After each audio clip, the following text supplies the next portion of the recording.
I had intended this book to be read that way, but it did not land at all. I'm a scam. I'm just a marketing ploy. I'm trying to get money from people. You know what? I found my greatest strength in that. Okay, so we're gonna go off script today, and I'm a little irritated since this is the second time I had to record this. I just had to delete an hour of me talking into this microphone because OBS decided to default to a different audio macro that I did not originally have as a preset. So that's fantastic. So if you're tuning into this video on this channel, you've probably never heard of Milo Winter, and I'm guessing that's also because you are not a patron of Booktok, the TikTok for books. So Milo Winter was a supposed writing prodigy. Put a finger down if you went super viral in 2021 for a young adult fantasy novel based around the zodiac signs that you wrote, a series you worked on since you were 12 years old, and you actually gained 100,000 followers within 3 months for a book that had not been published yet. So you signed with a literary agency at age 19 because your book was so popular and so viral, but that book stayed in revision for 3 years after that because you wanted to make it the best that it could be, and so did your agency. And so you spent tons of time grueling over revisions. And then at the ripe age of 21, after working on your book for 3 years straight, your literary agency changes genres and dumps you. And so now you're back to square one, and you're with 100,000 followers on TikTok, and you want to do the same thing that you were going to do a day before your literary agency signed you and launch a Kickstarter and self-publish your book so you have control over it, especially now that the government is falling apart. But you can't get a single video about your book to go viral now, even though you know it probably should be going viral because nothing has changed. And the one video that you get to go viral is witchcraft. So that's where we're at right now. They blew up after being dropped by their original publisher because supposedly their publisher was dropping all of their sci-fi and fantasy authors, even though people have looked into it, and they do currently have sci-fi and fantasy authors as a majority of the stuff that they publish. So initially they started off by doing some kind of like pity marketing, just, you know, the whole woe is me, like I've been working on this whole world for 10 plus years. They were 22 at the time, so according to them, they've been working on this world and this book that they've been writing for 10 years. But I need to put it into perspective. For some people, I think it's important to see both the good and the bad of talent. That's embarrassing. They immediately start gaining a following on Booktok of people that are just really interested in the type of thing that they're selling, which is this fantasy world, which is based around the, like, it's political and magic system, and everything is based around the zodiac. The author of a young adult fantasy series based around the zodiac signs. The first book is coming out in May 2025. Which is pretty big in the whole fantasy space right now, or at least at the time it was. They immediately begin building up a following, and the like what was initially I could call, I guess, pity marketing, slowly turned into just a kind of grassroots following, which built up to become an almost legitimate phenomenon. They were using this to be able to market the book that they were trying to publish, called The Age of Scorpius, which was the first part and the introduction for their readers into what they call the world of Guardian, which is where they plan to set all these stories in.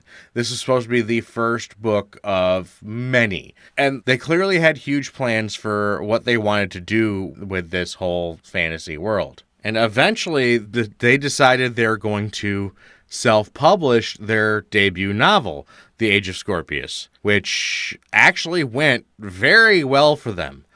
They did pre-orders on TikTok Shop, which, if you're unfamiliar, like, you actually can't do pre-orders on TikTok Shop. The way they usually get around this is usually by selling some kind of token that represents the item that you're actually trying to pre-order. For Milo, this was bookmarks, which makes sense when you're pre-ordering a book. That was the promise that you would receive the finished novel when it was ready to come out.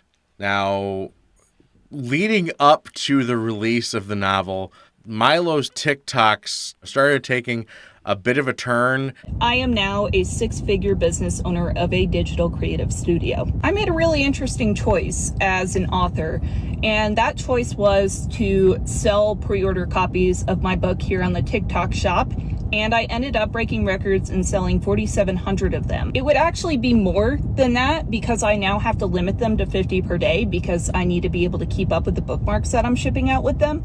And on top of that, I ordered 5,500 books to start. So I am literally running out of the limited edition that I didn't even think I'd sell 100 copies for. I have stepped into a role as an entrepreneur and a business owner, which is really, really exciting. It all happened in less than a month where I just started making six figures, and I got to actually hire my team of artists that I've been working with for a few months now.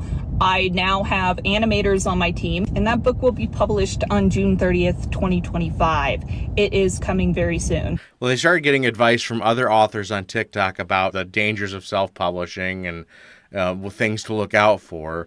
And this is around the time where some arrogance was starting to show. This is when Milo would come out and say, like, oh, I have an editor from the Hunger Games helping me with this book. They said they had a developmental editor that was combing through and making sure everything was all good for release. Things were running smoothly.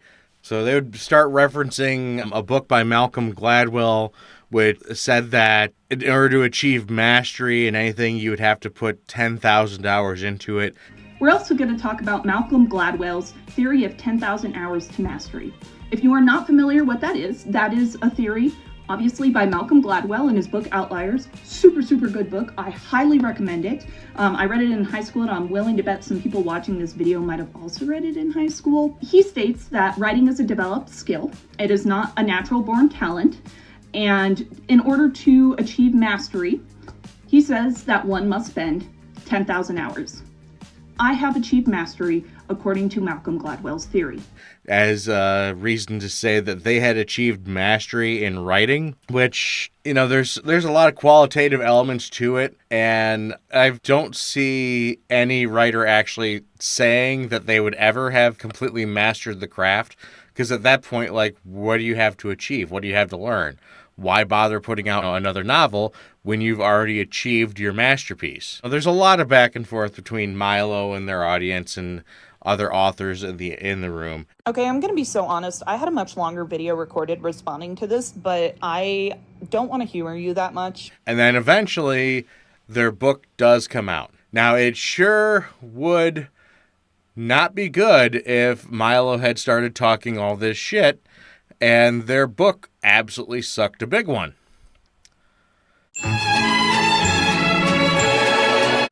Well, it turns out their book absolutely sucked a big one. The most favorable things I had heard about it was that it was basically a first draft rush to publishing.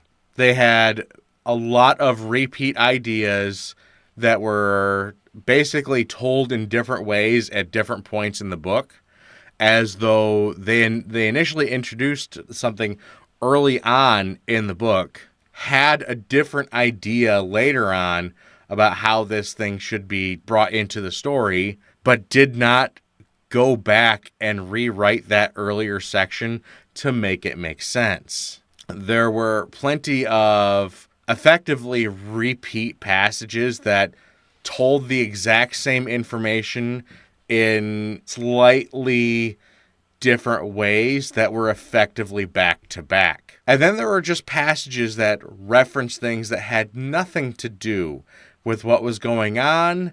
They were supposedly world building, but without anything else to like help flesh that out, there was no point in even including it. Of course, the reviews follow along next, and Milo's response to these reviews is Well, let's just say less than good. My name is Milo Winter. I am the author of this book. It was released about a month ago, and I have lived through the worst week of my life because of it in the past week. I'm literally living through my worst nightmare and my biggest heartbreak. I had put every single thing in me into this book. A couple days ago, I was up early and I was scrolling through my For You page. I unfortunately came across a video of another author talking about me. I felt something change in me that moment. The amount of heart dropping that I felt while watching that video will stick with me forever. And I opened these comments and there's tons of people all going, I was worried about this video was about me until you said these numbers.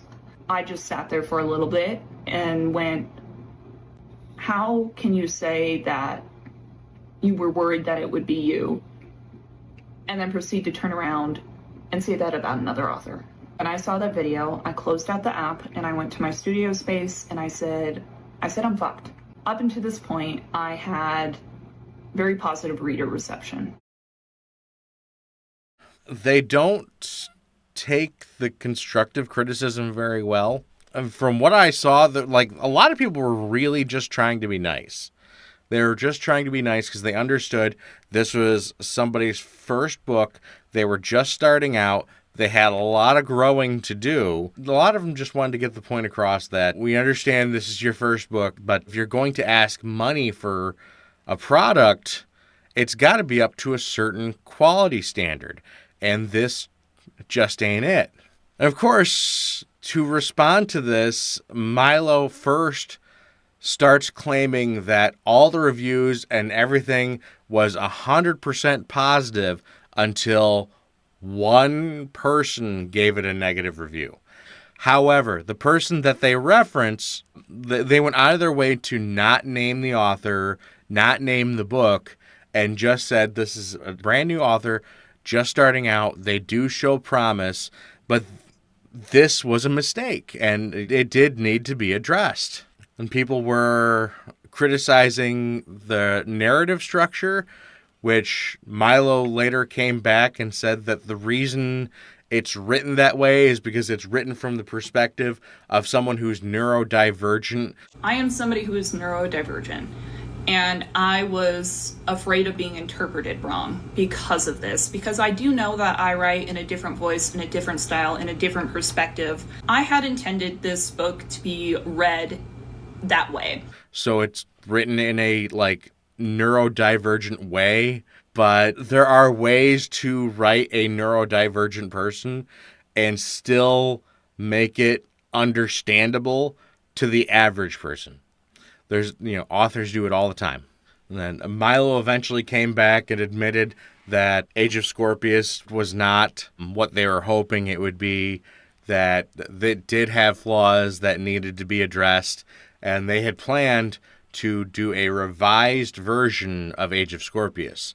My name is Milo Winter, and I am going to be redoing this book. My entire life flipped upside down. I was in so much shock that I absolutely lost sight of what was most important, and that was delivering my voice and my story in the best way that I could. I did myself an injustice, and I did my story an injustice, but I don't give up. We're re-releasing the entire thing. I have taken the feedback and the criticisms that I've received, especially in the past week, and I have discussed them and processed them in this time that I was not on the app, and I genuinely so badly want to make this the best that it can be. Some of the things that we have already looked at changing and have plans to change would be the narration style and the voice, exposition, obviously copy edits and line edits and removing those errors, content addition and revision, more charts and guides, and dialogue. And they're going to give themselves 6 months to do it. Oh man, that immediately people were telling Milo, this is not enough time. This is not enough time to be able to do a full rewrite, re-edit, everything on this book to make it what it needs to be. But, Milo, of course, decided that they were going to forge ahead. They now had started this company called the World of Guardian. They used all the money that they had received from pre-orders to start a company to make art assets and plan out different kinds of media like cartoons. They wanted to make World of Guardian a multimedia spectacle. Their plan was to do cartoons, to do movies, as well as continuing on with the book series. They thought they were going to be the next big thing right out of the box. And oh boy, the reality came crashing down real hard. They set up this company. They claim to have 15 to 20 employees, which honestly, like if you have, if you've got less than 20 employees, you know exactly how many employees you've got. You should know all of their names. Now they're going to do full chapter revisions, and they're going to post them on their Patreon. So if you wanted to get those chapter revisions and be able to submit feedback and help along this whole process, then you would have to sign up to their Patreon. While we're doing these revisions, it is only fair to you guys to be able to see what improvements we're making if you want to continue to support us or be like, nope, this isn't my thing. So we are going to post those revised chapters as we're going up until December on Patreon for free. So free to public, free to access. We're not going to be doing all of them, but definitely enough for you to get a good idea of what are the improvements that we're making, what are the things that we're changing, and what direction are we going into. Oh, I also should mention this revised version of the Age of Scorpius they were going to make. They wanted to make it be a hardcover. They wanted to add in premium maps and premium artwork all throughout the book. They wanted to have the pages be like sprayed so they have that nice texture to them. So they wanted to go all out and make this look like just a huge premium collector's item. And of course, that also means that it's going to be a much more expensive book. We're going to redo the hardcover. We're going to redo the limited edition hardcover. We're going to do another hardcover run of 5,000. And it's going to be released in December as well. For those of you that bought the hardcover already, we are offering a 50% discount on a $30 book. The price is going up a little bit because we're improving the quality of the book as a whole, not just the writing. We're adding more art and more involvement from a whole creative team. And the features of the book, different cover, different interior, different end pages, sprayed edges. We're going all out. We're going all out. But if you're somebody who has already purchased the hardcover and you do want to give us another chance, or you do want to read the story again, it's available for $15 there. So, if you already ordered and received Age of Scorpius, the first version, if you wanted to get this revised version, it's going to cost you more money. You're going to have to pay again to get the version that you should have gotten the first time that now includes all this unnecessary stuff that you don't care about for no freaking reason. Again, they set up the Patreon to be able to post all the different chapter revisions as they go through. If you want to be able to submit feedback or anything and be able to continue to get those revisions, you had to pay a monthly fee. Just good looks all around. That's where we were sitting there for a minute. And then no updates happened. We didn't see anything for chapter revisions come down the pipeline. And then finally, Milo publishes a book of poetry. Now, I do want to preface there's nothing wrong with having some kind of side project. However, it's just not a good look when you're taking money for one thing and you produce something else that nobody asked for. Now, to my understanding, though, the poetry book, it's not that bad. Not great, but at the very least, a lot of the poems are not, they're not the worst. They're not the worst around. They're not going to set the world on fire, but they're not the worst thing in the world.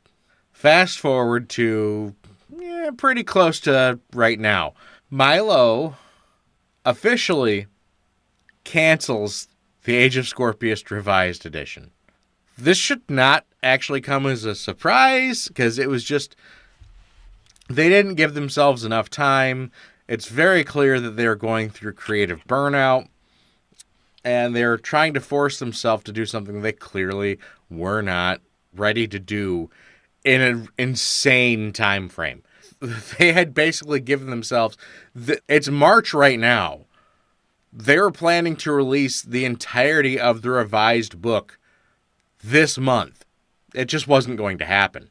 They officially cancel the Age of Scorpius Revised Edition, and in a separate announcement, they let their followers know, hey, for anybody that wants a refund, you can get one. A lot of people are latching on to that anybody that wants a refund thing, because it honestly should be anybody that contributed any money to you should be getting a refund. I digress. In another follow-up post, it's mentioned that refunds are going to take some time. Anybody that's shocked by this, I don't know what to tell you. Like, it's very clear where all the money went. In this time frame, they started up a company and had a whole bunch of people on a payroll. And then on top of that, they moved to Finland, published a new poetry book, and that's where we're sitting at today. Are we going to hear from Milo again? Maybe. I don't know. All I do know is that I am so glad that the either a Tozy or August the Duck video that introduced me to this situation, because it's been very entertaining to follow from day one. And I hope you enjoyed this little summary. Take this lesson to heart of being very mindful of who you decide to give money to and who you support. You never know if they're actually going to deliver something. And when it comes to pre-orders on TikTok Shop, just don't do it. Anyway, again, if you enjoyed this little tangent of mine, feel free to like, subscribe, maybe hype if it's there. I will be back to do One Piece reactions for Season 2. I'll be continuing to post stop motions and also post whatever else I found rather entertaining. I've got a video on the TikTok psychic that recently got her butt handed to her in court in the works, and an unboxing video for some Teenage Mutant Ninja Turtle magic cards. So if that's something else that you're interested in, yeah, stick around. In the meantime, everybody, stay awesome. Hope you have a wonderful day, and fuck cancer.